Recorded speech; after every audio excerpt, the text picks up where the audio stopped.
नमस्कार, कल्पना voice channel में आप सभी का स्वागत है। आज की हमारी कहानी है मायके का हिस्सा। रसोई तरह तरह के व्यंजनों से महक रही थी। करेला, लौकी, पराठे, बैगन का भरता, पता नहीं क्या क्या बन रहा था। साधना जी के चेहरे पर गर्मी से पसीना झलक रहा था, पर माथे पर जरा भी सिकन नहीं, बल्कि एक सुकून, एक तेज था। रिया से पूछा, मीठा क्या खाएगी? तो मुंह बनाकर बोली, माँ तुझे मालूम है ना कि मीठा मुझे बिल्कुल पसंद नहीं, और हाँ, गरम खाने के लिए तो बिल्कुल मत बैठना। तू तो बस पराठे सेक कर रख देना। तुझे तो पता है मुझे तेरे हाथ के ठंडे पराठे कितने पसंद है। पर बेटा कुछ और बनवा लेती। ये क्या करेला लौकी? तेरी दोनों भाभियां भी कह रही थीं। हमने तो सोचा दीदी के आने पर मलाई कोफ्ता, दम आलू, पनीर बनेगा, पर यहाँ तो लौकी करेला। माँ कहने दे उनको जो कहना है। मैं तो तेरे हाथ की ये चीजें खाने को तरस जाती हूँ। साल भर बाद साधना जी की बेटी रिया आ रही थी। वैसे तो साल में 2 चक्कर लग जाते थे, पर उसकी सास की तबीयत सही नहीं थी तो आ नहीं पाई। साधना जी के पैर जमीन पर नहीं पड़ रहे थे। दोनों बेटे भी कह रहे थे, अब तो मम्मी के घुटनों का दर्द सब गायब हो गया। आखिर उनकी लाडली जो आ रही है। साधना जी ने अपनी बहुओं से कह दिया, रिया के लिए खाना मैं ही बनाऊंगी। उसको मेरे हाथ का ही खाना खाना है। दोनों भाभियां बोली, चलो मम्मी जी, इसी बहाने हमें भी रसोई से छुट्टी मिल जाएगी।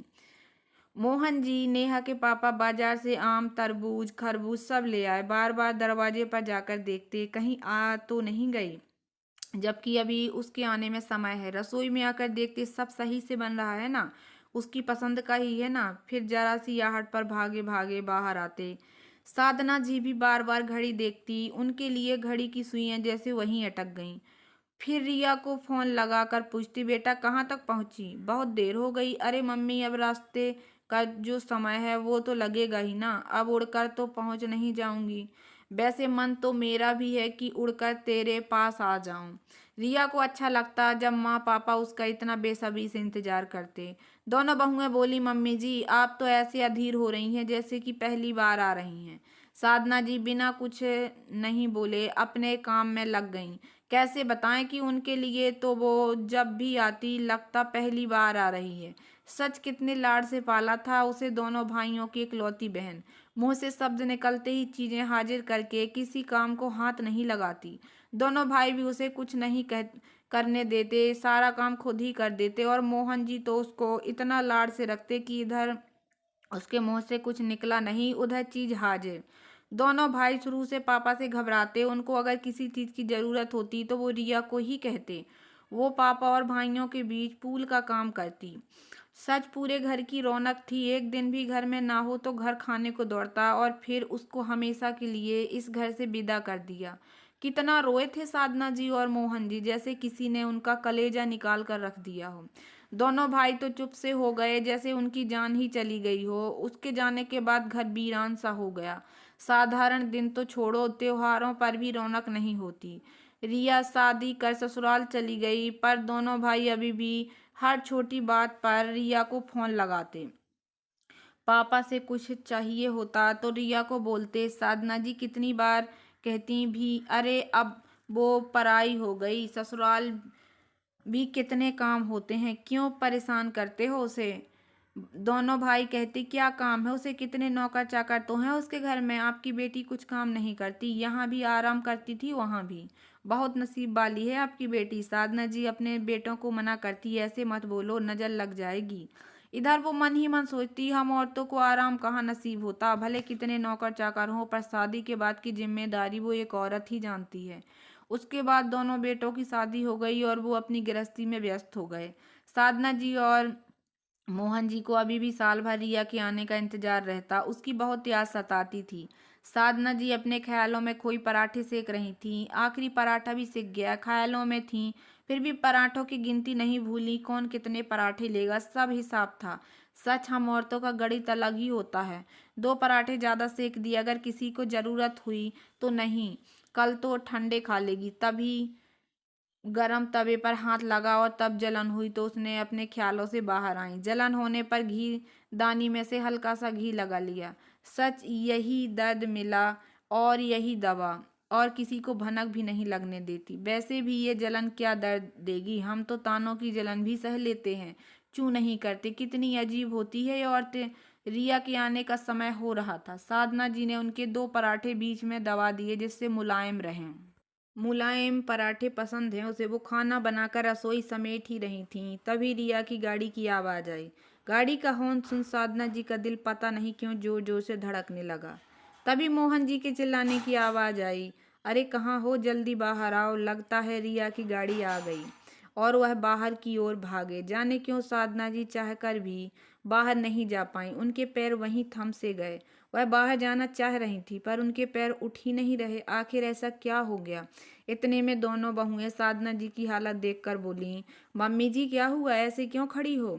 दीदी आ गई। तब तक रिया माँ आवाज लगाते पूरे घर में उन्हें ढूंढ रही। रिया को सामने देख साधना जी की आंखें छलछला आईं। दोनों भाई और भाभी उन दोनों को देख हंसने लगे और बोले, लो जी, असली भरत मिलाप तो अब होगा। सब लोग ठहाका लगा हंसने लगे। इधर रिया भागकर माँ के गले लग गई। कितनी असीम शांति मिल रही थी दोनों को। सब इन दोनों को देखने में व्यस्त हो गए। इधर मौके का फायदा उठा मोहन जी ने सफाई से अपनी आंखें सबकी नजर से बचाकर पोंछ लीं। अपनी भावना छुपाने में यह पुरुष लोग किसी से कम थोड़ी ना होते। सबको माँ की भावना दिख जाती हैं, पर पिता वह जिंदगी भर अपनी भावनाएं अपने बच्चों से छिपाता है। भले उसके सामने कठोर बनता है पर अंदर से मोम की तरह होता है। अपने बच्चों के लिए कितनी ही ममता भरी हो पर बहुत ही मुश्किल से बच्चों को अपने पिता की ये ममता देखने को मिलती है। अरे अब मम्मी के ही गले मिलती रहेगी, पीछे हम भी हैं, कहते हुए रिया के छोटे भाई ने उसकी चोटी पकड़ खींची। रिया उसको मारने भागी। यह देखकर सब हंसने लगे। सब बेटी कितनी भी बड़ी हो जाए मायके में आते ही बचपना लौट आता है। अपना बचपन जीने ही तो आती है वो यहाँ, और जो बीरागनी और संबंधों से सूनापन सा छा जाता है वो एक बेटी के आते ही खत्म हो जाता है। पूरे परिवार को एक सूत्र में बांधने का काम करती है बेटी। फिर क्यों लोग बेटी के लिए मन्नतें नहीं मांगते? अरे ये तो नसीब वालों को मिलती है। मोहन जी बोले, अरे क्यों आते ही इसको परेशान कर रहे हो? सफर से थक कर आई है। अरे पापा मजे से गाड़ी में बैठ कर आई है। महारानी काहे की थकान? सब लोग आकर हाल में बैठ गए। तभी रिया बोली, माँ करेले की तो बहुत अच्छी खुशबू आ रही है। कहती हुई वो रसोई की ओर भागी और टिफिन में से एक पराठा निकालकर उस पर करेला डालकर रोल करके खाने लगी। शुरू से उसे ऐसे ही खाना खाना पसंद था। साधना जी बोली, अरे बेटा हाथ तो धो ले, मैं तेरा खाना लगा देती हूँ। हालांकि उनको रिया को ऐसे खाते देख असीम सुख मिल रहा था, पर कोई कुछ कहे नहीं, उस पर हंसे नहीं, इसलिए उन्होंने ऐसा बोला। उसकी भाभीियों ने भी बोला, दीदी आप हाथ मुंह धो लो, फिर हम सब खाना खाते हैं। रिया बोली, अरे बैठो भाभी, मुझे ऐसे ही खाना है। सच माँ, मैं तो तरस गई आपके हाथ का खाना खाने के लिए। और पराठा खाकर उसने अपने हाथ माँ के पल्लू से ही पोंछ लिए। ये देख उनकी भाभी बोली, अरे दीदी यह क्या कर रही हो? मैं आपको नैपकिन ला कर देती हूँ। रहने दें बेटा, इसकी शुरू से ही आदत है। खुद के कपड़े तो साफ और मेरे कपड़े गंदे। हालांकि साधना जी ने चलाकर अपना पल्लू दिया। बहुत दिनों बाद उनकी साड़ी गंदी हुई थी, नहीं तो ऐसे साफ रहती है कि धोए बिना ही दोबारा पहन लें। रिया जितने दिन वहां थी रोज अपनी फरमाइश पूरी करवा रही। उसकी भाभियां भी उसका पूरा ध्यान रखती। इस बार रिया ने ध्यान दिया। माँ पापा पहले से ही थोड़े बूढ़े हो गए। माँ के घुटनों में बहुत दर्द रहता है। पापा भी बड़ी जल्दी हाँफ जाते हैं। ऐसा नहीं घर में कोई उनका ध्यान नहीं रखता। भैया भाभियाँ सब दोनों का बहुत ख्याल रखते हैं, पर पता नहीं बेटी की चिंता सबसे अलग क्यों होती है। वैसे भी एक समय बाद बेटी माँ बाप की माँ की ही बन जाती है। एक दिन बारात को जब सबने खाना खा लिया, रिया ने अपनी माँ को अपने पास बिठाया और कहा, ला माँ तेरे घुटनों की मालिश कर दूं। क्यों करती है इतना काम? मत किया कर, अब आप में वो पहले जैसी ताकत नहीं है। साधना जी ने उसे मालिश करने से मना किया और खुद ही घुटने मसलते हुए बोली, बेटा बैठे बैठे जाम हो जाएगा शरीर, घूमती फिरती रहूंगी तो हाथ पैर चलते रहेंगे। वैसे भी तुझे पता है मुझसे बैठा नहीं जाता। मोहन जी बोले, बेटा मैं तो कह करके थक गया, तेरी माँ को डॉक्टर के भी नहीं जाती, अकेले बैठे अपने घुटने मसलती रहेगी। मैं पूछूंगा दर्द हो रहा है तो मना कर देगी। माँ आप वादा करो डॉक्टर के जाओगी। ऐसा कहते हम कल चलते हैं, फिर मेरे जाने का भी समय हो रहा है। अरे नहीं बेटा, मुझे किसी डॉक्टर के नहीं जाना है। तब तक साधना जी रिया के सिर में तेल की मालिश करने लगी। इधर दोनों भाई भी आकर बैठ गए। ओहो, तो अपनी लाडली के सिर में तेल की मालिश हो रही है। साल भर बाद का प्यार कुछ दिनों में ही ले जाना चाहती है। तेरे आते ही माँ हमारी तरफ तो ध्यान ही नहीं देती। हाँ तो तुम्हें क्या है, तुम तो हमेशा माँ के पास रहते हो। मुझे तो कभी कभी इनका प्यार मिलता है। तब तक दोनों भाभियां भी वहां आ गईं। सब बैठकर हंसी मजाक कर रहे थे। सब अपनी बातों में व्यस्त थे। मोहन जी सबसे बोले, कई दिन से मेरे दिमाग में एक बात आ रही है। आज सब बैठे हैं, यही मौका है, मुझे तुम सबसे कुछ कहना है। सब एकदम से चुप हो मोहन जी को देखने लगे, क्योंकि वो थोड़े गंभीर हो गए थे। मोहन जी सबको इतनी गंभीर मुद्रा में देख हंसने लगे और कहा, अरे क्या हो गया, ऐसे क्यों देख रहे हो? पापा, क्या है आपके मन में जो इतने दिन से सोच रहे हैं? रिया का बड़ा भाई बहुत ही आतुरता से बोला। मोहन जी ने साधना जी की ओर देखा और हंसते हुए बोले, तुम ही बता दो साधना जी। बोली, बेटा तुम्हारे पापा जो कहना चाहते हैं वो हम दोनों का ही निर्णय है। उन्होंने मोहन जी से आंखों में इशारा किया कि आप ही बताओ। सबकी उत्सुकता बढ़ती जा रही थी। तभी रिया बोली, माँ पापा आप पहेलियां तो बुझाओ मत, जो कहना है साफ साफ कहो, मेरा दिल बेचैन हो रहा है। और कहती वो साधना जी के पास उठ पापा के पास आ बैठ गई और उनकी गोद में सिर टिका लिया। मोहन जी ने रिया के सिर पर प्यार से हाथ रख एक गहरी सांस ली। कमरे में बिल्कुल सन्नाटा सा छा गया। सब एक टक मोहन जी की ओर देख रहे थे। बच्चों में सोचता हूँ कि अब अपनी वसीयत बनवा दूं। हम लोग का कोई भरोसा नहीं। मोहन जी अपनी बात भी पूरी नहीं कर पाए कि रिया ने झट से अपने पापा के मुंह पर हाथ रख दिया। खबरदार पापा, आगे से ऐसा कहा तो मरे आपके दुश्मन। उसके चेहरे पर गुस्सा और डर साफ झलक रहा था। साधना जी बोली, बेटा हर किसी को एक न एक दिन तो ऊपर जाना ही है। हमारे जीते जी बंटवारा हो जाए तो अच्छा है। रिया की आंखों में आंसू आ गए। वह बोली, पापा आपको जो देना है दोनों भाइयों को दो, मुझे कुछ नहीं चाहिए। उसकी आवाज रुंध गई। तभी साधना जी बोली, अरे ऐसे कैसे, हमारा जो है वह तुम तीनों का ही तो है, और अब तो बेटी भी वसीयत में बराबर की हिस्सेदार होती है। रिया माँ पापा की बात से सहम सी गई। उसको हंसाने को उसका छोटा भाई बड़े भाई से आंख मारते हुए बोला, भैया अपना तो एक हिस्सा ये मोटी ले जाएगी, बचपन से ऐसा ही करती आई है। अपना हिस्सा ले लेने के बाद हमारा हिस्सा भी छीन लेती है, पर इस बार तो संभल कर रहना पड़ेगा। सब इस बात पर हंस पड़े एकदम से। रिया फूट फूट कर रोने लगी। साधना जी और मोहन जी घबरा गए। बेटा तुम इसको परेशान मत करो, रिया अपने आंसू पोंछते हुए बोली। पापा मुझे सच में कुछ नहीं चाहिए, दोनों भाइयों को बराबर का दे देना, पर प्लीज आइंदा से मेरे सामने कभी ऐसी बात मत कहना। और रिया साधना जी के आंचल में मुंह छुपाकर रोने लगी तो उसके भाई भाभी हंसने लगे। इतनी बड़ी हो गई पर रहेगी हमेशा बच्ची ही, बच्चों जैसे हर बात पर रोने लग जाएगी। अरे मम्मी पापा कहीं नहीं जा रहे हैं?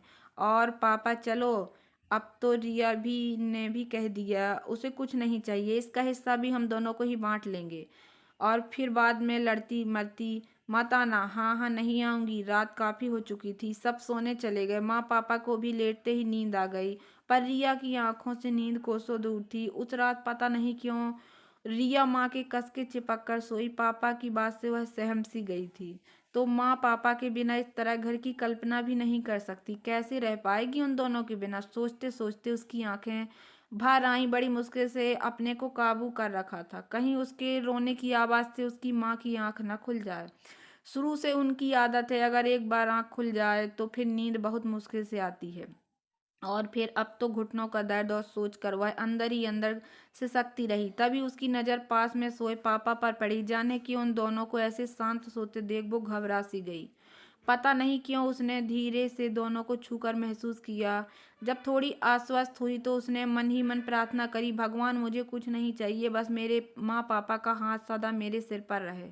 वो अपने ख्यालों में खोई थी। तभी उनकी नज़र अपने घर की दीवार पर गई। घर की एक दीवार पर जैसे उसके माँ पापा की यादें हैं।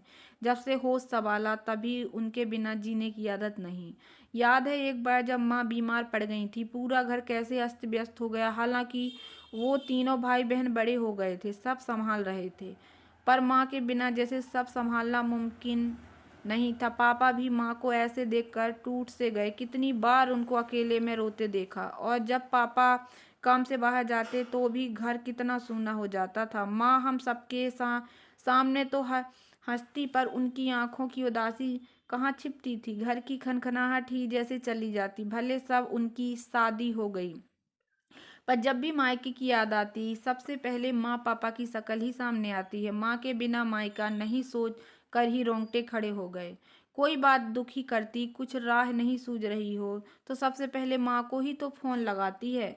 पापा भी हर थोड़े दिन में फोन करेंगे, बोलेंगे कुछ नहीं, पर उसकी चिंता उनकी बातों से साफ झलकती। जब तक संतुष्ट ना हो जाए कि मैं ठीक हूँ, तब तक चैन नहीं पड़ता। नहीं तो माँ के पीछे पड़ जाते, उन पर गुस्सा करते, कैसी माँ है, उससे बात नहीं करती, वो तो झूठ बोलेगी ही, तो वो सही है, पर तू तो माँ है, उसकी आवाज़ के पीछे का दर्द तो महसूस किया कर। भाई भाभी भले ही उस पर जान छिड़कते, पर माँ पापा तो उसकी सांसें हैं, बिना सांसों के कैसे जी पाएगी। अपने इन्हीं ख्यालों में खोई, जाने कब उसकी आंख लग गई। कुछ दिन और वहां बिता दिया अपने साथ, सुनहरी यादों को समेटे अपने घर यानी अपने ससुराल आ गई। सच कितना ताजगी भर देता है माँ के घर वो थोड़े दिन रहना। उन यादों के सहारे ही वो अपने ससुराल, अपने घर में रह पाती है। हम जिंदगी सामान्य रूप से चल रही थी, इसी बीच उसको पता चला उसके दोनों भाई भी अलग हो गए, परिवार भी बढ़ रहा था, और आज के समय की यही तकरार। हालांकि रिया ने जब सुना तो किसी भी बहन की तरह उसके अंदर एक टीस सी उठी, दिल को धक्का लगा। आज तक एक छत के नीचे बिना अपने पराये के रहते, वहां अगर बंटवारा हो तो दुख तो होगा ही, पर फिर मन को समझा कर रह गई कि अलग रहकर अलग प्यार बना रहे, बस यही उसकी कामना है। इस बीच अपनी जिम्मेदारियों के बीच वह भी काफी समय से अपने घर नहीं जा सकी। अचानक किसी काम से उसको अपने मायके जाना पड़ गया। उसको खुशी हुई कि चलो माँ पापा से मिलना भी हो जाएगा। उसने सोचा सबको सरप्राइज दूंगी, सब अचानक देखेंगे तो खुशी से पागल हो जाएंगे। रास्ते भर उसका दिल बल्लियां उछल रहा था, साथ ही माँ पापा को देखने के लिए व्याकुल हो रही थी। कैसे होंगे? वैसे तो फोन पर रोज ही बात होती है, वीडियो कॉलिंग भी हो जाती है, पर सामने देखे कितना समय हो गया, जाते ही अपनी फरमाइशें चाली कर दूंगी। पता है माँ के पैरों में वह ताकत नहीं है, पर थोड़ा बहुत तो बनवा ही लूंगी। बहुत दिन हो गए उनके हाथ का खाना खाए, और उन्हें भी कहाँ चैन आएगा बनाए बिना। इस बार उनसे कैरी का अचार डालना सीखूंगी। आखिर वो भी कब तक भेजेंगी, कभी न कभी तो मुझे ही बनाना होगा, पर उसके हाथ जैसा स्वाद आएगा ना जाने, और क्या क्या बातें उसके दिमाग में चल रही। ऐसा करेगी, वो करेगी, माँ से ढेर सारी बातें करनी है। सोचते सोचते रिया का मायका आ गया। जैसे ही रिया की गाड़ी मायके के दरवाजे पर आकर रुकी, उसका दिल खुश हो गया। उसने फटाफट से दरवाजे की घंटी बजाई। एक एक पल उसको भारी लग रहा था। उसका भतीजा भागता हुआ आया, और जैसे ही उसने दरवाजा खोला, सामने बुआ को देखते ही खुशी से चिल्लाया, बुआ आप अचानक। दादी देखो कौन आया है। बुआ आई हैं, साधना और मोहन जी ने। सुना तो एक बार तो यकीन नहीं हुआ, फिर जब उन्होंने अपनी आंखों से देखा तो रिया को देख उनकी आंखें डबडबा आईं। पर अगले ही पल साधना जी के चेहरे पर चिंता की लकीरें छा गईं। वो चिंतित थी, बोली, बेटा अचानक से सब ठीक तो है ना? तूने बताया क्यों नहीं? क्या हुआ? क्यों माँ मैं अचानक नहीं आ सकती? रिया ने बनावटी गुस्सा में कहा। साधना जी प्यार से झिड़की देते बोली, क्यों नहीं आ सकती? जब तेरा मन हो तब आजा, तेरा ही तो घर है। और दोनों माँ बेटी गले लग गए। बस बस, अब उसे सांस तो लेने दे। आते ही सवालों की झड़ी लगा दी। पानी ला, उसके लिए थक गई होगी, मोहन जी ने साधना जी को कहा, और साधना जी लड़खड़ाते हुए पानी लेने चली गईं। रिया उन्हें जाती देखती रही। सच कितनी बदल गई माँ तो। वो कैसे इधर से उधर तेज कदमों से चलती थी, और अब सच समय के आगे सब बेबस हैं, और बेटियां तो अपने माँ पापा के बूढ़े होने के एहसास से ही सिहर जाती हैं। पापा भी कितने दुबले लग रहे हैं, बालों की सफेदी उनकी कहानी कह रही है। रिया बोली, पापा आप बाल काले क्यों नहीं करते अब? आप तो ऐसे नहीं रहते थे, माँ आपका ध्यान नहीं रखती होंगी। अरे बेटा अब क्या करना बाल रंग के, इससे असलियत थोड़े ना छिपेगी। नहीं पापा, जैसा मन रखोगे वैसा ही शरीर रहेगा। माँ पानी लेने गई। इधर रिया ने महसूस किया उसका घर काफी बदल चुका। छुट्टी का दिन है, पर भैया भाभी कोई नहीं दिख रहा, जबकि भतीजे ने पूरे घर में तूफान मचा दिया था। उसकी नजरों को भांप मोहन जी बात बनाते बोले, बेटा सब अपने अपने में व्यस्त होंगे, किसी को मालूम नहीं था ना कि तू आने वाली है। तब तक उनके दोनों भैया भाभी भी आ गए। दोनों भाइयों को देख रिया उनके गले लग गई। बड़ी भाभी बोली, दीदी अचानक कोई खबर नहीं? उन्होंने एक नज़र उसकी अटैची पर डाली और पूछा, दीदी आपका कुछ दिन रुकने का प्रोग्राम है? रिया को भाभी का इस तरह पूछना थोड़ा अजीब लगा। वो झिझकते हुए बोली, हाँ भाभी, यहाँ कुछ काम था इसलिए जाने। आज पहली बार रिया को झिझक हुई। ऐसा क्यों हुआ? तभी भाभी बोली, अरे वो क्या है, बच्चों की परीक्षाएं हैं, वैसे ही नहीं पढ़ते हैं, और कोई मेहमान आ जाए तो बस पता नहीं। रिया को अपने लिए मेहमान संबोधन अच्छा नहीं लगा। वह, चिंता मत करो भाभी, मैं किसी को डिस्टर्ब नहीं करूंगी। अरे नहीं दीदी, वह बात नहीं है। तभी रिया का छोटा भाई बोला, अरे खाना तो लगाओ, बोल मोटी क्या खाएगी? दोनों भाभी बोली, खाने में तो देर हो जाएगी। वो क्या है, अभी रसोई समेटी ही है, या तो बाजार से कुछ मंगवा लेते हैं। बोलो दीदी, क्या खाओगे? अभी ऑनलाइन ऑर्डर कर देते हैं। रिया ने अपनी भर आई आंखों को संभालते हुए बोला, भाभी मुझे भूख नहीं है, और अभी मुझे कुछ खाना भी नहीं, रास्ते में खाना खा लिया था। मम्मी जी ने जबरदस्ती रास्ते के लिए खाना बांध दिया था। सच, ये बेटियां कितना सफाई से झूठ बोल जाती हैं। मायके में ससुराल का मान रखती हैं और ससुराल में मायके को नहीं झुकने देती। तब तक बड़े भाई ने नौकर को भेजकर बाजार से नाश्ते का ऑर्डर कर दिया। काफी देर तक सब बातें करते रहे। इस बीच रिया ने महसूस किया माँ पापा की बेबसी, जैसे इस घर में वह भी एक मेहमान से हो गए।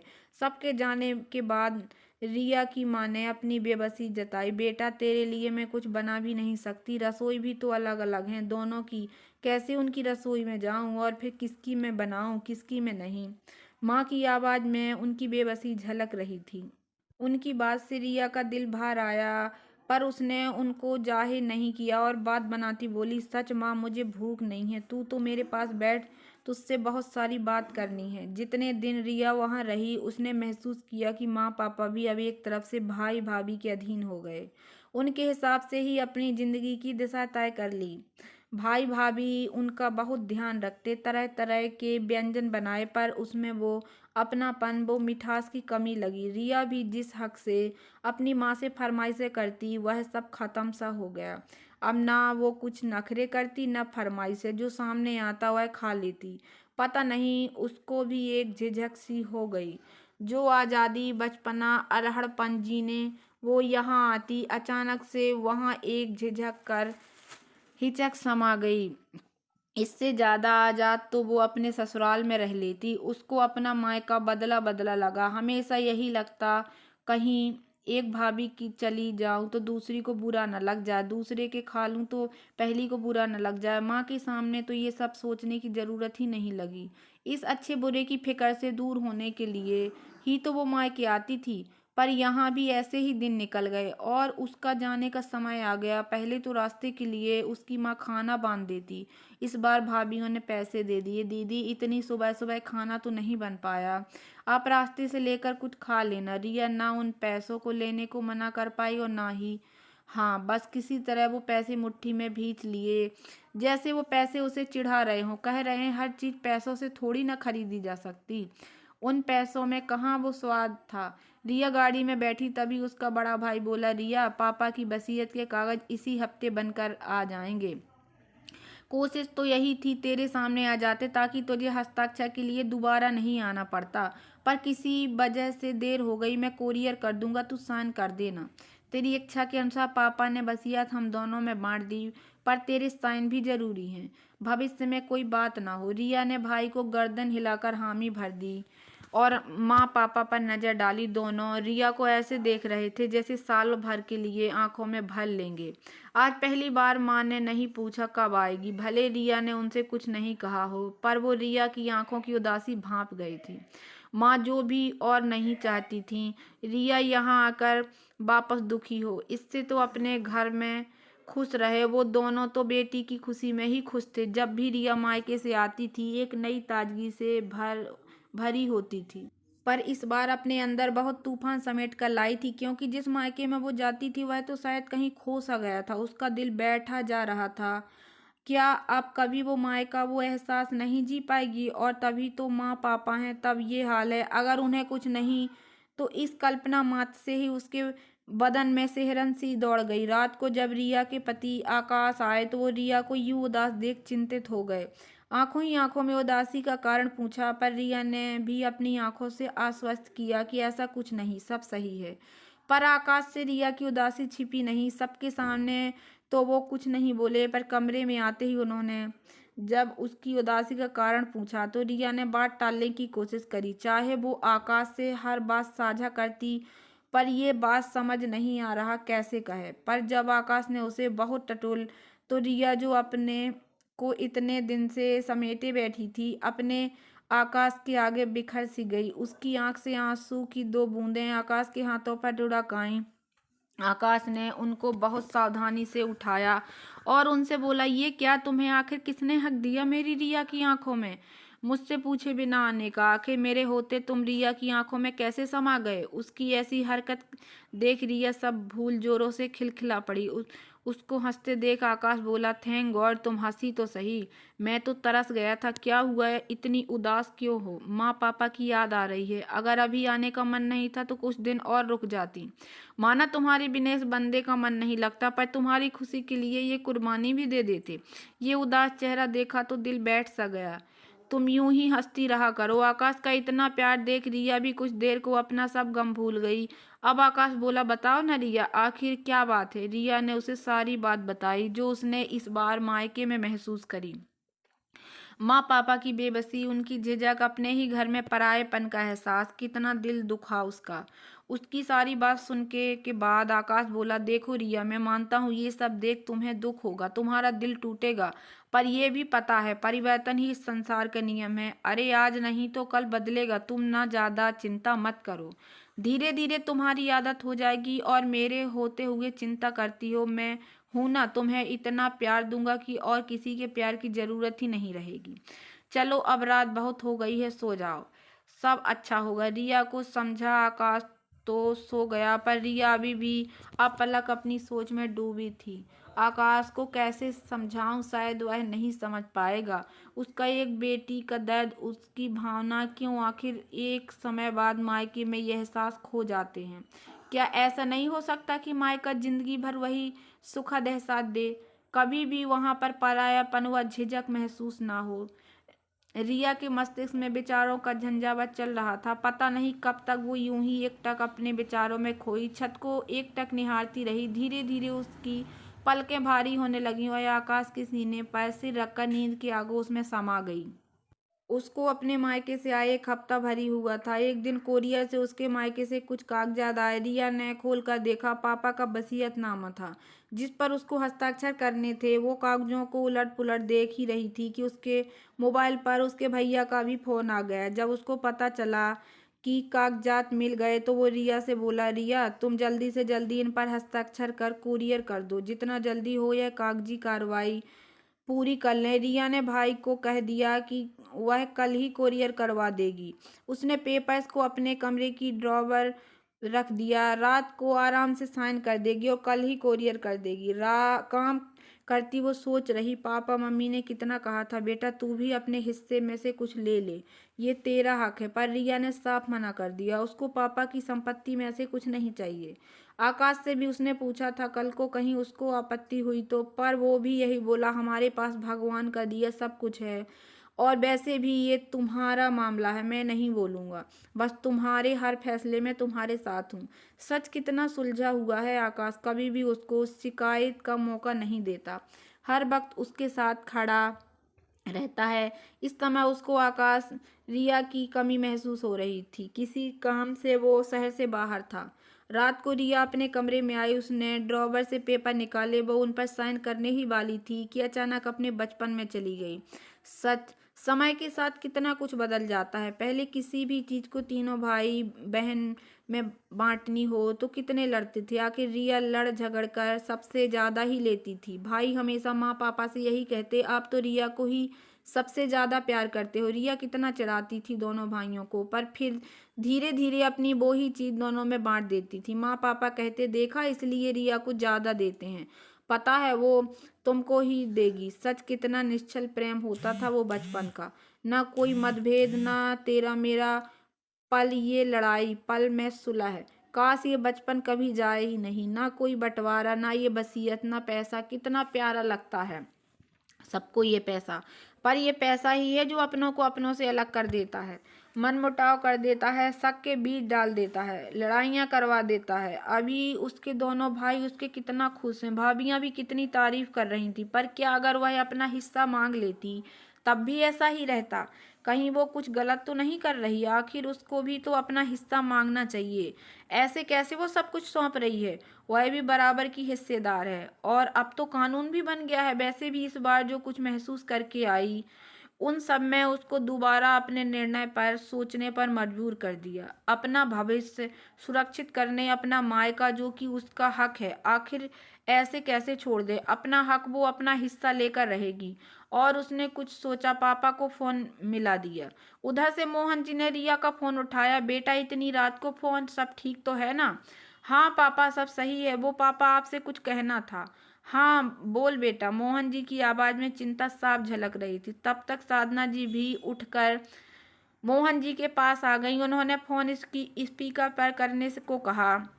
मोहन जी ने फोन स्पीकर पर कर दिया। वह पापा बोल बेटा, क्या कहना है? पापा, आज आपके वसीयत के कागज मिले मुझे। हाँ बेटा, तेरे भाई ने बताया था, साइन करके भेज दे बेटा, ताकि मैं भी इन सब जिम्मेदारियों से छुटकारा पाऊं। रिया संभलते हुए बोली, पापा मुझे भी अपना हिस्सा चाहिए। रिया की बात सुन कुछ समय तो कुछ सन्नाटा छा गया। साधना जी और मोहन जी को एक पल को यकीन नहीं हुआ। वो थोड़ा संभल कर बोले, बेटा मैंने तुझे कितना कहा, तब तो तुमने मना कर दिया, फिर अचानक अब तो सब हो गया बेटा। कहीं तेरे भाई भाभी आगे के शब्द मोहन जी के गले में फंस गए। रिया ने भी पापा की बात काटते हुए कहा, पापा आप भैया को कह देना मैं कल तक आपके पास कागज लेकर खुद आ रही हूँ। मैं मेरा हिस्सा लेने आ रही हूँ। कहकर रिया ने फोन रख दिया। इधर साधना जी और मोहन जी समझ नहीं पा रहे थे, बेटे बहू को कैसे कहेंगे। अगर उस समय ही ले लेती तो सही था। इस वसीयत के चक्कर में कहीं भाई बहन में मन मुटाव ना हो जाए और दोनों रात भर इसी ओह पोह में रहे कि आखिर घर में सबको कैसे कहेंगे। इधर रिया की आंखों से भी नींद कोसों दूर थी। वह असमंजस में थी, क्या वह सही है? उसने सही निर्णय तो लिया अपना हिस्सा मांगकर, और क्या सच में उसको अपना हिस्सा मिल भी पाएगा? वो इसी संशय में थी, हिस्सा मिलेगा या नहीं। अगर नहीं मिला तो उसको मालूम था माँ पापा भी पूरी रात सो नहीं पाएंगे। अगर दिन जब भाई भाभीियों को पता चला तो कहा किसी ने कुछ नहीं, पर एक तनाव सा माहौल फैल गया। कोई किसी से कुछ नहीं कह रहा, पर आपस का व्यवहार उनके मन की हालत बता रहा। दोनों भाई बिना कुछ बोले काम पर चले गए। आज समय से थोड़ा पहले ही निकल गए। बहुएं भी बोल कुछ नहीं रही, पर उनके मन का द्वंद्व साफ उनके चेहरे पर दिख रहा। मोहन जी और साधना जी बेचारे बिना बात ही अपराध बोध से ग्रस्त से बैठे थे। दोनों का ना आज पूजा में ही मन लगा, नाश्ते में भी बस चाय और एक ब्रेड ही बड़ी मुश्किल से ली। साधना जी मोहन जी को बीपी की दवाई देते हुए बोली, क्यों सोच रहे हो इतना, सब सही होगा। हालांकि ऐसा बोल वो शायद खुद के मन को ही समझा रही थी। मोहन जी पानी से दवाई लेते हुए बोले, तूने दवाई ली, तेरा बीपी अभी नापे तो शायद मशीन ही टूट जाएगी। कहते हुए दोनों अपनी बेबसी छिपा रहे। साधना जी आंख में आए पानी को छिपाते हुए बोली, आती होगी रिया भी, अभी बात हुई तो बस पहुंचने ही वाली थी। देखना मैं कह रही हूँ, अभी भी वो अपना हिस्सा लेकर दोनों भाइयों में बांट देगी। जानती हूँ ना, उसको बचपन से ही ऐसी है। मोहन जी को बोल मन ही मन ना जाने कितने देवताओं से मन्नतें मांगी होगी। मोहन जी ने साधना जी की बातों का कोई उत्तर नहीं दिया, बस शून्य में ताक रहे। उनके मन का डर उनके चेहरे पर साफ दिख रहा था। सच कोई माँ बाप नहीं चाहेंगे कि उनके बच्चों में मनमुटाव हो। रिया गाड़ी में आंख बंद कर सिर टिका बैठी थी। उसकी आंख जरूर बंद थी, पर मन गाड़ी की गति से भी तेज भाग रहा था। चलने से पहले मोहन को फोन पर सब बता दिया और यह भी पूछा कि क्या सच में वो सही कर रही है, क्या उसको उसका हिस्सा मिलेगा। मोहन ने उसे समझाते हुए कहा, देखो रिया, मुझे नहीं पता कि तुम्हें तुम्हारा हिस्सा मिलेगा या नहीं, पर तुम अपने मन को तैयार रखना, हर स्थिति का मुकाबला करने को। हिस्सा मिले ठीक, नहीं मिले तो भी ठीक, कम से कम ये मलाल तो नहीं रहेगा कि ना मैंने यूं ही मेरा हिस्सा छोड़ दिया। काश एक बार तो मांगती। सच मोहन की बातों से रिया की बहुत हिम्मत मिली। रिया माँ पापा के घर आ गई। माँ पापा उसको देखकर खुश तो हुए, पर उसके चेहरे के भाव बता रहे थे उनके मन की मनोस्थिति। एक बार तो रिया को अपने पर भी गुस्सा आया कि उसके कारण कितना परेशान हुए दोनों। कितनी स्वार्थी बन गई वो, पर वो मजबूर है। वो वैसे भी आज के ज़माने में कौन अपना हिस्सा इतनी आसानी से जाने देता है। दोनों भाभियां भी तब तक आ गईं। औपचारिक बातचीत और रिया को खाना खिलाने के बाद भाभियां अपने कमरे में चली गईं। रिया से घर का तनाव छिपा नहीं था। अकेले में रिया के पापा ने उससे बोला, बेटा आखिर एकदम से तेरा मन क्यों बदला? जब मैं कह रहा था तभी तू कह देती और अपना हिस्सा मांग लेती तो सही था। अब जब सब तय हो गया तब तूने अपना हिस्सा मन बदल लिया। रिया बोली, क्यों पापा, इसमें कौन सी बड़ी बात है? मन ही मन तो यह तो कभी बदल सकता है, और पहले लूँ या फिर अब? आखिर मेरे हिस्से पर मेरा हक है और वही मैं लेने आई हूँ। रिया ने ध्यान दिया। माँ पापा बोले कुछ नहीं, पर मन ही मन बहुत दुखी थे। उनकी चिंता भी जायज थी, कहीं यह वसीयत उनके परिवार में बहन भाइयों में मनमुटाव ना कर दे। रात को भाइयों को आने में थोड़ी देर हो गई। सबने मिलकर खाना खाया, पर घर में जो तनाव पसरा था उससे सब असहज थे। खाना खाने के बाद सब आकर हॉल में ही बैठ गए। रिया का बड़ा भाई बोला, हाँ तो बता रिया, क्या कह रही थी? तुम्हें भी हिस्सा चाहिए ना? अमूमन रिया का भाई कभी उसे नाम से तो संबोधन करता ही नहीं था, या तो छुटकी बोलेगा या मोटी, पर आज उसकी मनोदशा ने उसके मुंह के शब्द भी बदल दिए। रिया के दिल ने कुछ खटका। आज भाई ने उसे मोटी जो नहीं बोला, ना ही उसको परेशान किया। इतने सदस्यों के होने के बावजूद हॉल में इस समय मरघट सा सन्नाटा छा रहा है। बच्चों को पढ़ने के लिए भेज दिया था। रिया अपना साफ गला करते बोली, हाँ भाई, मैंने बहुत सोचा और यही फैसला लिया है कि मैं मेरा हिस्सा लूंगी, पर कितना क्या उसके बारे में हम सुबह चर्चा करेंगे। वैसे भी अभी रात काफ़ी हो गई है, आप दोनों कि कल रविवार की छुट्टी है, आराम से बैठकर बात करेंगे। इधर माँ पापा चुपचाप बैठे थे। बंटवारा उनके पैसों का हो रहा था, पर बेचारे कुछ नहीं बोल पा रहे थे। सच यह बंटवारा सिर्फ पैसों जमीन जायदाद का ही नहीं होता, कहीं ना कहीं दिलों का भी बंटवारा कर ही देता है, जिसमें बच्चों को फर्क नहीं पड़ता। पर उन माँ पापा से पूछो जिनकी आंखों के सामने बच्चों के दिल और मनों का बंटवारा होता है। रिया ने देखा दोनों भाभियां थोड़ा सा नाराज थीं। उनका चेहरा उनके मन की चुगली कर रहा था। भाई नाराज तो नहीं, पर कुछ उखड़े से थे। रात को सब अपने अपने कमरे में चले गए। रिया ने देखा माँ पापा ने हमेशा की तरह उससे ज्यादा बात नहीं करी और सो गए। सच इस बात ने उसको कितना दुखी कर दिया, कितना टूट गए थे।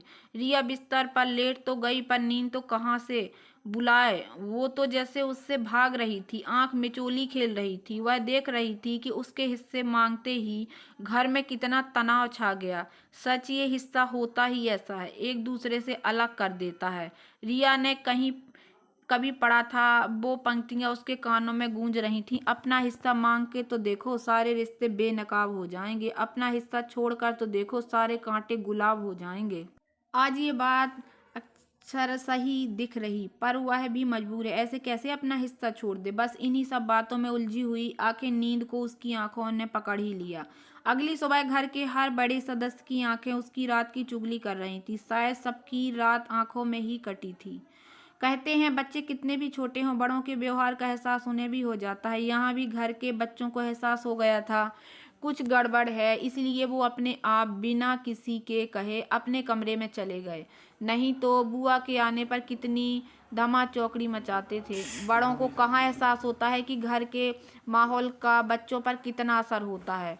तभी तो कहते हैं घर का माहौल स्वस्थ होता है तो बच्चों का भी विकास सही होता है। पर इस समय बात ही कुछ ऐसी थी कि कोई बच्चा चाह कर भी सामान्य नहीं रह पा रहा था। सब एक दूसरे से जैसे नजरें चुरा रहे, साथ होकर भी सब अलग। सच ये सन्नाटा काटने को दौड़ रहा। रिया जिसको मायके में किसी समय हर पल उड़ता हुआ सा लगता था, इस समय कांटे नहीं कट रहा था। सच ये समय कितना कुछ बदल देता है। नाश्ते खाने सब काम से फ्री होकर सब माँ पापा के कमरे में आकर बैठ गए। तीनों भाई बहन को यूं बैठा देख साधना जी सोच में डूब गईं। बचपन में ये तीनों भाई बहन कैसे लड़ते थे, माँ के पास कौन बैठेगा, पापा के पास कौन बैठेगा, कितनी लड़ाई करते थे इसी बात पर। लेकिन तब की लड़ाई और आज का ये तनाव कितना अलग है। रिश्तों में अजीब सी खामोशी पसरी हुई थी। कुछ पल की खामोशी के बाद इस बार मोहन जी अपने बच्चों से बोले, बेटा मैं नहीं चाहता था कि इन पैसों की वजह से तुम भाई बहनों में आपस में अनबन हो। मैं पहले भी रिया को उसका हिस्सा दे ही रहा था। अब जब वो खुद मांग रही है तो हम खुशी खुशी देते हैं। अभी कौन सा बंटवारा हो गया। उन्होंने अपनी तरफ से पूरी कोशिश करी तनाव को कुछ कम करने की, पर सब अभी भी चुप थे। इस चुप्पी को तोड़ते हुए रिया बोली, पापा मैं कुछ बोलूं। सब एकदम से रिया को देखने लगे। दोनों भाभियां ऐसे देख रही थी, पता नहीं रिया क्या मांग ले। इधर भाई भी अधीरता से रिया को देख रहे। रिया की आवाज बहुत ही गंभीर थी, पापा मुझे पता है ये आपका पैसा है, आपकी वसीयत है, आप ही इसका बंटवारा करेंगे और आप मुझे अपनी संपत्ति में हिस्सा अपनी इच्छा से दें या मैं आपसे मांग कर लूं, क्योंकि कानूनन मैं भी बराबर की हिस्सेदार हूं। सबकी नजरें रिया पर टिकी थी। रिया ने पास में रखे जग में से पानी पिया और अपना गला साफ करते हुए बोली, कानून ने वसीयत में तो सबको बराबर का हिस्सेदार बना दिया, पर उसके कारण रिश्तों में जो तनाव जो मनमुटाव आता है वो हटाने के लिए भी काश कोई कानून बन पाती। उसके चेहरे पर उस तनाव का दर्द साफ झलक रहा था। वो अपने को संभालते हुए बोली, पापा आज मुझे अपना हिस्सा आपसे नहीं मेरे दोनों भाई और भाभियों से चाहिए। साधना जी जो इतनी देर से चुप थी, रिया की यह बात सुन उनकी बात बीच में काटते हुए बोली, बेटा ये क्या कह रही है। तेरा हक तेरे पापा की संपत्ति में है, भाइयों की में नहीं। हाँ वह तुझे खुशी खुशी कुछ देना चाहे तो दे सकते हैं, पर तू उनसे जबरदस्ती मांग नहीं सकती। सब रिया को अचरज भरी नजरों से देख रहे। आखिर इसके मन में क्या है। पहले तो कुछ नहीं चाहिए था और अब रिया अपनी माँ से बोली, माँ मुझे पता है, पर जो मुझे चाहिए जिन वो आप नहीं ये ही लोग दे सकते हैं आप। और वो उठकर अपने भाई और भाभी के पास चली गई। अब तक दोनों भाई भाभियां असमंजस की स्थिति में थे। किसी को नहीं पता था रिया के मन में क्या चल रहा है। रिया ने बोलना शुरू किया, पापा माँ भैया भाभी भले आप सब कुछ कह नहीं पा रहे, पर अंदर ही अंदर सोच रहे होंगे ना कि मैं कितनी स्वार्थी हूँ। पहले मना कर दिया और अब आ गई मांगने के लिए। पर क्या करूं, बेटी हूं ना। हम बेटियां होती ही ऐसी हैं, स्वार्थी लालची, अपने मायके से जिंदगी भर अपना हक लेना चाहती हैं। यह मायका जो होता है ना उसका मोह हम बेटियां जिंदगी भर नहीं छोड़ पाती। कितनी भी बड़ी हो जाए, कितना भी संपन्न हमारा ससुराल हो, पर यहाँ से जिस हक की हमको आस होती है वो और कहीं से नहीं भी हो सकता। रिया कहना क्या चाहती है, कब से पहेलियां बुझा रही है। मोहन जी अधीर होकर बोले। रिया की आंखें भर आईं। वो अपने भाइयों से बोली, भैया इस बार जब मैं घर आई हूँ तो मुझे घर का माहौल कुछ बदला सा लगा। जो अपनापन आज़ादी गर्मजोशी मुझे यहाँ मिलती थी, जाने वो कहाँ गायब सी हो गई। पहली बार मुझे यह झिझक हिचक कर एहसास हुआ, अरे मैं तो यहाँ सारे गम भुलाने अपना बचपना जीने आती थी, पर उसका एक पल भी एहसास नहीं हुआ। मैं ये नहीं कहती कि आप लोग ने भाभियों ने मेरा ध्यान नहीं रखा, नहीं सबने खूब ध्यान रखा, पर कहीं कहीं तो कुछ कमी थी, कुछ खटक सा रहा था और वो जो कमी थी उस कमी को ही भरने को मुझे मेरा हिस्सा चाहिए। अभी तक भी कोई कुछ नहीं समझ पा रहा था, पर अब तक रिया उसका गला जरूर रुंध गया था। मोहन जी और साधना जी उसको ऐसे देख व्याकुल हो रहे थे। जिस बेटी को नाजों से पाला, जिसकी आंखों में कभी आंसू नहीं आने दिए, आज अपने ही सामने उसको ऐसे रोते देख उनका दिल बैठा जा रहा था। रिया अपने को संभालते हुए बोली, भाभी आज जो मैं आप लोगों से मांग रही हूँ यह मैं नहीं मांग रही। इसकी तमन्ना तो शायद हर बेटी की होती है, फिर चाहे उसका मायका सामर्थ्यवान हो या नहीं, ये हक हर बेटी लेना चाहती है। यह मेरा नहीं भाभी, आपका, आकाश की बहन मतलब मेरी ननंद का, हर बेटी का ये हक अपने मायके से चाहती है। दोनों भाभियां कुछ समझ नहीं पा रही थी। रिया ने बोलना जारी रखा, भाभी आप कभी चाहोगी कि आपके मायके में जो आपको प्यार मिले उसमें सिर्फ दिखावा बनावटीपन हो। नहीं ना, आप भी निस्वार्थ प्यार अपने मायके से तलाशती होंगी, और अगर उसकी जगह दिखावा बनावटीपन मिले तो कैसा लगेगा। मुझे भी यहाँ मेरे भाई भाभीियों का वही प्यार, उनका अपनापन, उनका दुलार चाहिए। जब मैं यहाँ आऊँ तो उस प्यार में कहीं भी बनावटीपन ना लगे। जब मैं यहाँ आऊँ तो सारे गम भूल जाऊँ। जिस मायके के लिए बेटियां तरसती हैं उसका एहसास मुझे अभी भी नहीं बल्कि जिंदगी भर रहे। मरते दम तक हमारा मायके पर हक रहे। एक बेटी की तरह आप सब कुछ मुझे देख खुश हो। भले आप लोग अलग हो गए, पर जब मैं जाऊं आऊं तो मुझे सब साथ दिखे, केवल दिखावे के नहीं। मन से भी। और भाभी, इसी हक की आस आपको अपने मायके से होगी और यही हक की आस मेरी ननंद को होगी। जिस व्यवहार की अपेक्षा मैं आप लोगों से करती हूँ, मेरी ननंद भी तो मुझसे करेगी। वो भी तो उस घर की बेटी है और आपने भी वही अपनापन अपने मायके से चाहा होगा। बस भैया भाभी, मुझे मेरा वही हिस्सा दे दो जो मुझे भी नहीं। हर बेटी को वो हिस्सा चाहिए और कुछ नहीं चाहिए। हर बेटी को मायके से पैसा नहीं, प्यार की, अपनेपन की एहसास होता है। बस वही आस मुझे भी है। सिर्फ नाम के लिए मायका नहीं हो, बल्कि उस नाम से वो खुशबू का भी एहसास हो। रिया की आंखों से आंसुओं की बरसात हो रही और रो रो कर उसकी हिचकियां बंध गईं। इधर मोहन जी, साधना जी की आंखें भी नम थीं। उनको नहीं पता था उनकी बेटी के मन में क्या कुछ चल रहा है। दोनों भाभियां और भाई तो जैसे भूत से बन गए, उनसे कुछ कहते नहीं बना। तभी दोनों भाभियों ने आगे आकर रिया को गले लगा लिया। आंसू उनकी भी आंखों में थे। दीदी, आज आपने हमारी आंखें खोल दी। आप सही कह रही हैं। आपने जो हिस्सा मांगा शायद वह हर बेटी का हक है। हर बेटी, ये उसको ये हक स्वेच्छा से मिले तो उसकी बात ही अलग होती। ये हक छीन नहीं सकते, ये तो अपने आप मिलना चाहिए। और यह हक, ये हिस्सा तो सच उसके भाई भाभी ही दे सकते हैं, कोई और नहीं। दीदी, यह हमारा वादा है, हम आपको आपका हक देकर रहेंगे। नहीं तो हम अपने मायके से कैसे आस करेंगे। अगर आपको ही आपका हक नहीं देंगे तो हम कभी नहीं चाहेंगे कि हमको जो हमारे मायके से प्यार मिले उसमें दिखावा हो। अच्छा हुआ आपने अपना हिस्सा मांगा, अब हम भी हमारे मायके में अपना हिस्सा मांगेंगे। तभी दोनों भाई आगे आए। आंखें उनकी भी नम थी। छोटा भाई बोला, अब बस भी कर, सबको रुला दिया, पर मोटी आज भी तूने सबसे ज्यादा हिस्सा मांग लिया। पर तू चिंता मत कर, तेरा हिस्सा तुझको हमेशा मिलेगा।